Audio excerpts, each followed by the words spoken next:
I just want to talk about, I'm over 6 months after my breakup. I just want to say things are really good. I just want to say that if you went through a betrayal, don't worry about it. After 6 months, you probably won't even care. Also, karma is going to take care of that person. Something is going to happen to them. So just let that be. Let them, they forever have to wear the scarlet letter. That's their own burden to carry.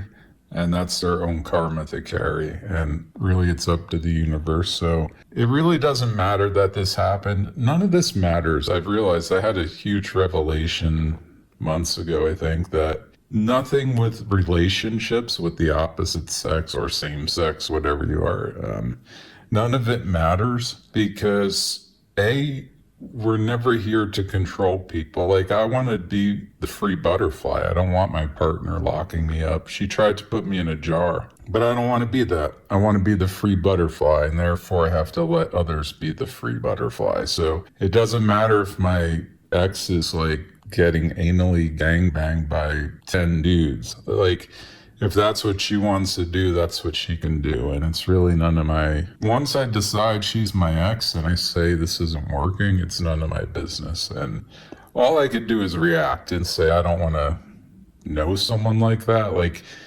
she slept with my keyboard player from my band. So I said to her, you could do that if you want, but I have the right to just not want to talk to you. I could react to that and just say, it's too weird of a thing. It's too, like, she knew I didn't like this guy and this guy disrespected me. So it's too much of a disrespect that while you can do it, I just don't want to know you anymore. So you could do things like that, but you can't tell people what to do. And honestly, I knew that. I never told anyone what to do. I just said to her that if she did this, I would probably react in a way where we can be friends. So that's all I said, but she could do whatever she wants. This is the thing, guys. Just let the universe take care of it. Like, it doesn't matter. It doesn't matter. All you can focus on is the life you want to live. I ended this relationship for some reason. It's because I wanted to live a certain life. So all I could do is build that life. That's all I could do. I can't control other people's behavior. I can't tell them who to date. I can't tell them this and that. It's really none of my business, and it works both ways. Anything I'm doing is not my ex's business. That's the way to approach this. And, 6 months out, I can tell you that's the healthy way to approach it. If you're approaching it any other way, you're trying to get them back, you're trying to control them, you're trying to do this and that, you're doing the wrong thing. You're doing the wrong thing. And you got to look inside and figure out why you're doing that. Yeah, so my final bits of advice on this subject are let karma and the universe handle what that person did. Let that person's own mind, they know what they did. Let their own mind handle what they did. They have to look internally and figure out why they're capable of such things. That's for them to figure out. That's for karma to figure out. And, your job is to just say, I don't deserve that no matter what. They could always leave. So you don't deserve it no matter what. They could have always left the relationship. This is a green flag for my future. It's a red flag for that person. Clearly, my instincts were right about that person. The right person for me would never handle my heart recklessly like that. So this person was definitely not right for me. I was skeptical she was, and she proved to me that she wasn't the right person. So yeah, the right person, now you could go get the right person, the person who's not going to handle your heart recklessly, the person who's not going to keep tabs on how often you're having sex. Do you know how awkward that is from someone? Keeping tabs on everything, a person who you're not sure if they actually want to be with you. Like, I didn't know if she wanted to be with me or she just feared being alone. And she jumped into a rebound with this boy.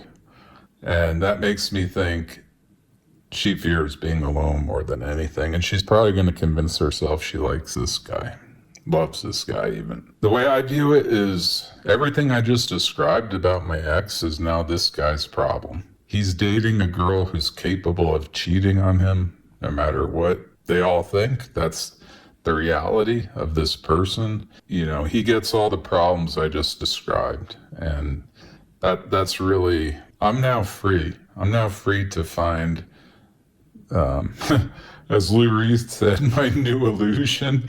No, I don't know. I'm free to find real love instead of someone where I'm not sure if they just want me around because they're afraid of being alone, or they're afraid of abandonment, or I don't know. I don't know if she loved me or if she just feared me leaving, and I hated that feeling. And I hated that she kept tabs on how often we had sex. It made me want to have sex less and less. A lot of her traits and her personality ultimately led to me being unattracted to her, despite her being an attractive girl. And because I was unattracted to her, it made the whole thing vulnerable to cheating. She had an emotional affair. The fact that I became unattracted to her made that more likely to happen, because she's going to go get validation somewhere else. And really, women, to me, I see a lot of women on dating apps, and even my ex, I feel like, I guess guys do this too. There's just a lot of external validation seeking in the world right now. And I think the more you detach, separate from that part of the world and you do your own thing, the happier you are. So that's another thing I've realized over the past few months. And I noticed my ex is really seeking external validation. She's like, I don't need to get into it. It's really not important. But she's just like, from what I saw, I blocked her accounts, and it's not because of anything you would think like, oh, you're stalking her and it's nothing like that. It's that I have to run an Instagram for my band. And literally every time I was logging in, I was seeing this new band she's in. I don't know why Instagram kept recommending this band to me. Maybe they were paying for ads or something. But every time I logged in, it was this band. I was like, I just want to come in here and check my messages because I'm trying to hire some new people. And I have to see this band every time. And I'm like, why? Why is that always there? So yeah, so I just blocked, and they kept recommending her. And I just blocked her for that reason. I'm the worst stalker on the planet. I've never stalked an ex, and I have no interest in it. So yeah, that's all my thoughts on this subject. That's all my advice. The way you win, if you want to win, I'm not saying I even want to win. I just want to live the life I want to live, and to me, that's a win. But let's say you want to win with your ex. If you do want to win, the best way to do that is to not care what they're doing. The best way to do that is to focus on yourself.